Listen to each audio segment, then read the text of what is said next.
Hello friends, चलिए आज के इस वीडियो में बताने जा रहे हैं एड्रिनल ग्लैंड। अगर वीडियो पसंद आए तो प्लीज़ चैनल को सब्सक्राइब करें।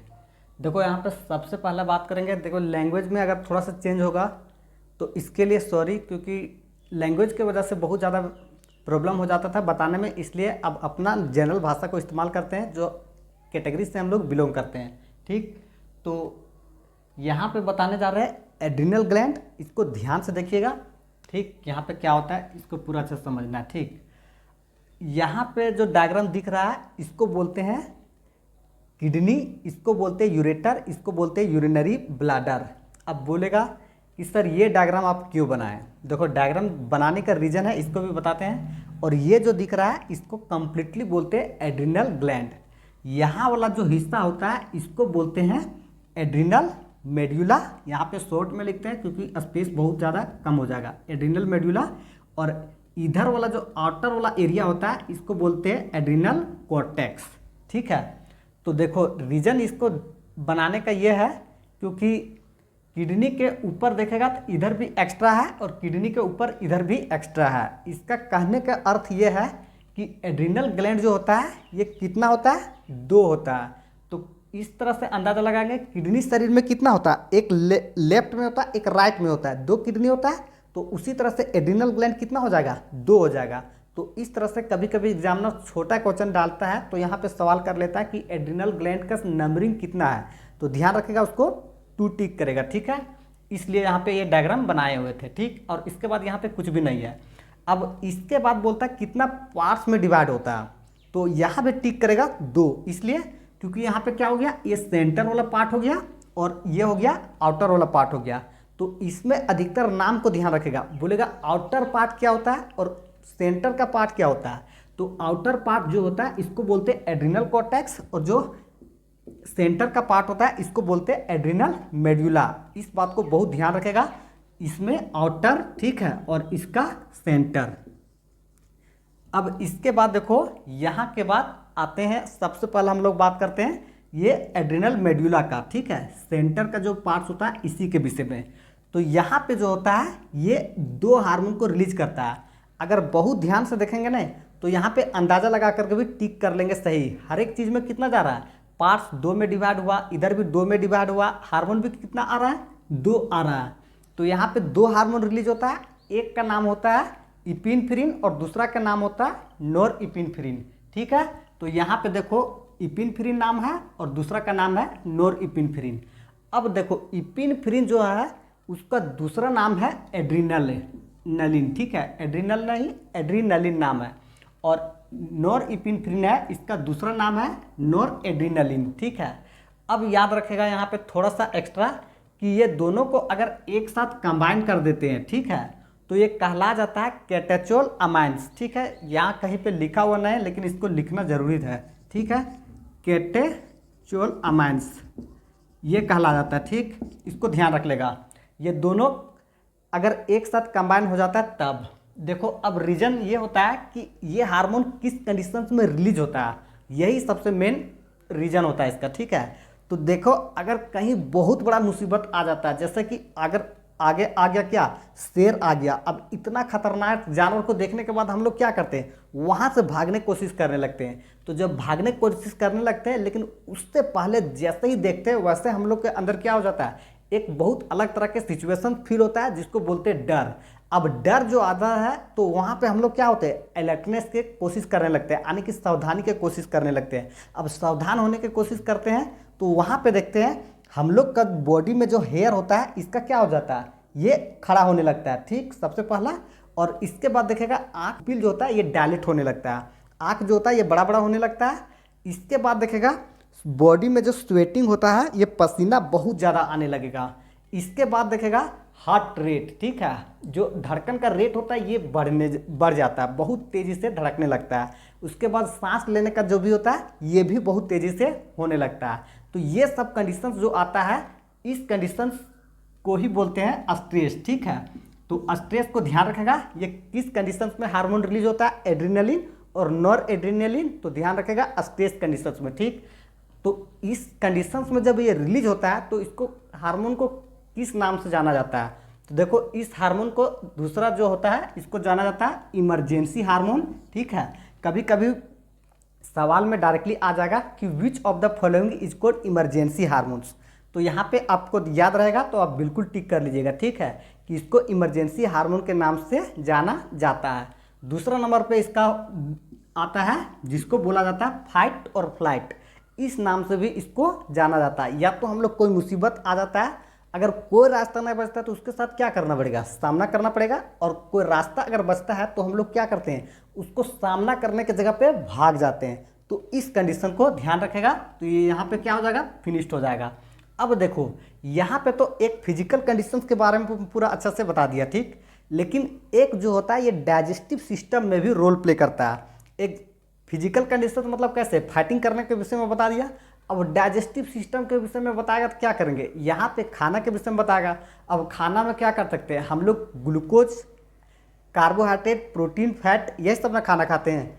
तो इस कंडीशन में भी इसका रोल आता है। देखो क्या आता है, ये ग्लाइकोजन को सबसे पहला जो है ये बहुत तेज़ी से कन्वर्ट कर देता है, किसमें, ग्लूकोज में कन्वर्ट कर देता है। अब जब ग्लूकोज में कन्वर्ट कर देता है तो ब्लड में क्या होता है, ग्लूकोज का लेवल बढ़ जाता है, ठीक, इसको ध्यान रखेगा। ग्लाइकोजन को ग्लूकोज में कन्वर्ट कर देता है। ग्लाइकोजन को इसलिए लिखा है क्योंकि देखो ग्लाइकोजन जो होता है ये हमारे शरीर में स्टोर फूड की तरह काम करता है, जैसे प्लांट्स है, ठीक है। तो पौधा में क्या होता है, स्टार्च होता है। अगर 2 दिन तक ले सनलाइट नहीं पड़ता है, 4 दिन तक ले अगर धूप नहीं आता है तो पेड़ भूखा नहीं मर जाता है। पेड़ के पास ऑलरेडी वो खाना बना चुका हुआ रहता है और स्टार्च के फॉर्म में वो रिजर्व करके रखता है। जैसे कि अगर बात करते हैं हम लोग बैंक बैलेंस, ठीक है, अगर एक दिन किसी का कमैनी नहीं होता है तो ऐसा नहीं कि वो भूखा मर जाता है, वो एक दिन का स्टोर करके रखा हुआ रहता है।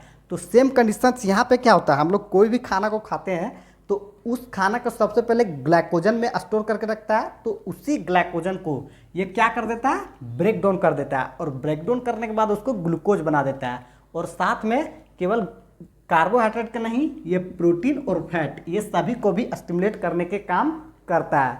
तो ये ध्यान रखेगा।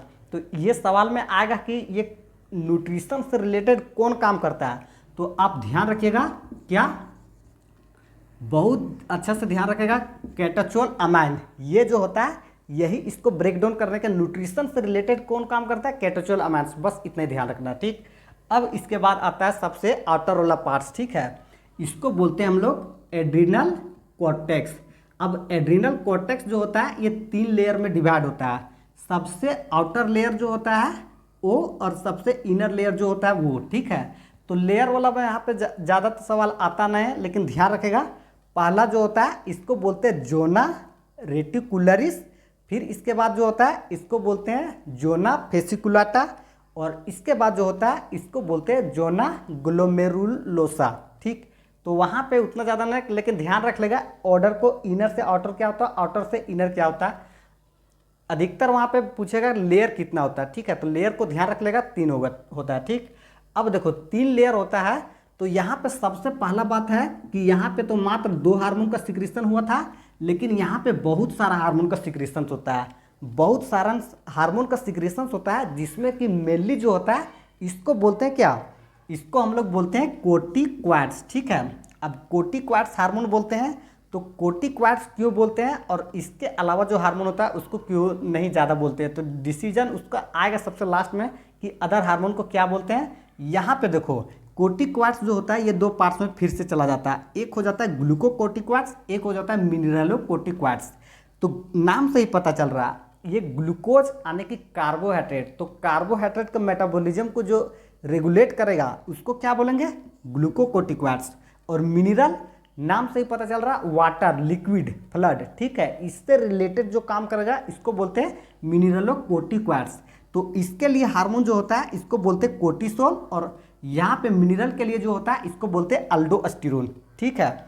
यहाँ पे एक खास बात रखेगा कि कोर्टिकॉइड्स में जो आता है कोर्टिसोल में, ये सभी चीज़ को प्रमोट करता है। जैसे कि यहाँ पे देखो ये कार्बोहाइड्रेट है, प्रोटीन है, फैट है, ये सभी चीज़ को क्या किया, कोर्टिसोल जो रहता है ये प्रमोट करता है, लेकिन एक चीज़ को विरोध करता है जिसको बोलते हैं अमाइनो एसिड, इसको सेल में आने में यूटिलाइज करने में क्या करता है, विरोध करता है। तो ये बात बिल्कुल ध्यान रखना, क्योंकि विरोध करने वाला मात्र एक ही चीज़ है जिसको ये विरोध करता है, बाद बाकी सब चीज़ को प्रमोट करता है। ठीक, अब इसके बाद जो होता है कोर्टिसोल का एक्स्ट्रा रोल जो होता है ये आरबीसी का, ठीक है, रेड ब्लड सेल्स, इसका फॉर्मेशन को भी ये स्टिमुलेट कर देता है, यानी कि आगे बढ़ा देता है। इसके बाद देखेगा तो यहाँ पे इम्यून रिस्पॉन्स, ठीक है, ये इम्यून रिस्पॉन्स यानी कि इम्यून सप्रेसिव एजेंट, ठीक है, इसको सप्रेस करने के भी काम करता है। इसके बाद देखेगा ये किडनी का भी रोल प्ले करता है और कार्डियोवास्कुलर सिस्टम यहाँ पे भी रोल प्ले करता है, कौन, कोर्टिसोल। तो इस तरह से इसका जो मेन था फंक्शंस ये यहाँ पे डिस्कस कर दिए। अब थोड़ा सा अल्डोस्टेरोन के विषय में बताते हैं, तब तक यहाँ पे आगे हम लोग कुछ इरेज कर देते हैं जिससे कि आसान हो जाएगा उसको समझने में, ठीक है। अल्डोस्टेरोन इतना ज़्यादा इम्पोर्टेंट क्यों हो जाता है? देखो अल्डोस्टेरोन इम्पोर्टेंट होने का रीज़न ये है कि यहाँ पे देखो अल्डोस्टेरोन, ठीक है, ये अल्डोस्टेरोन इम्पोर्टेंट इसका रोल इसलिए आ जाएगा, ये देखो अगर मान लो किसी चीज़ का बैलेंस बनाना है तो बैलेंस बनाने के लिए क्या करना पड़ेगा, जैसे कि अगर कोई चीज़ फूड साइकिल की बात करते हैं तो फूड साइकिल में कैसा होता है, फूड चेन में ये इस तरह से रिलेटेड होता है, एक होता है घास के खाने वाला, एक होता है लायन को खाने वाला, तो एक होता है इधर मांस को खाने वाला, फिर एक होता है इसको खाने वाला, मतलब एक समझा रहे हैं यहाँ पे जनरल नहीं। देखो यहाँ पे ग्रास है, इसको कौन खाया, गोट खाया, गोट खाया तो इसको कौन खाया, इसको मांस खाने वाला खाया, तो इस तरह से यहाँ पे बना हुआ रहता है फूड चेन। तो सेम कंडीशन जो होता है ये अल्डोस्टेरोन का रोल आता है। अल्डोस्टेरोन का रोल इसलिए आ जाता है क्योंकि बात करते हैं किडनी में कहाँ पे, ट्यूबुल का, तो ट्यूबुल में देखेगा ये एक चीज़ को एब्जर्व करता है, ठीक है, री एब्जर्व करता है, और दूसरा चीज़ को ये बाहर भी कर देता है। जैसे कि यहाँ पे ध्यान रखना री एब्जर्प्शन, इसको दो तरह से एब्जर्प्शन, ठीक है, याद रख लेगा तो काम आ जाएगा। पहला नंबर पे री एब्जर्प्शन में जो होता है ये Na+ को करता है एंड वाटर को करता है। ये इसलिए इम्पोर्टेंट हो जाएगा क्योंकि ये किडनी के बारे में भी बताएंगे, तो वहाँ पे भी मिक्चुरेशन, जहाँ पे यूरिन के विषय में फॉर्मेशन होता है वहाँ पे भी इम्पोर्टेंट हो जाएगा। और सीक्रेट क्या करता है इसको भी ध्यान से देखना है। सिक्रीशन में, तो सिक्रीशन में ध्यान रखेगा ये करता है एक तो K+, ठीक है, पोटासियम आयन, और दूसरा नंबर पे PO4 3- फॉस्फेट आयन, ठीक है। तो ध्यान से देखो यहाँ पे ये क्या किया, एक को अंदर रीएब्जॉर्ब किया और दूसरा को बाहर कर दिया, तो इस तरह से इसका बैलेंस बनाने के काम करता है।